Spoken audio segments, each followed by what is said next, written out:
जैकबाबाद वेझो पुनू भट्टी थाणे जी हद ॻोठ गुलबहार बंगलाणी में हथियारबंदनि फायरिंग करे नौजवान गुलबहार बंगलाणी खे क़त्ल करे छॾियो।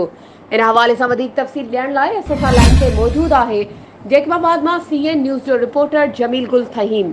जी जमील, वाक़े जा छा तफ़सील आहिनि?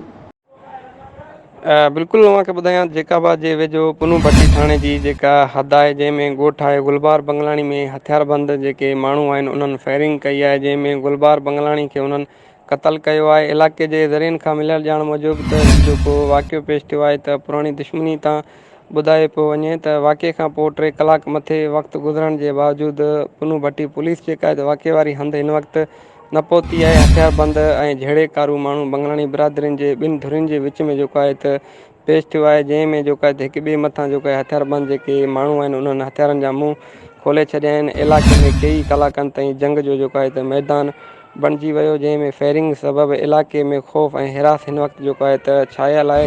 केस वग़ैरह जेको आहे हिन वक़्तु दाख़िल न थी सघियो आहे। जी महिरबानी जमील, तफ़सीलनि खां आगाह करण जे लाइ।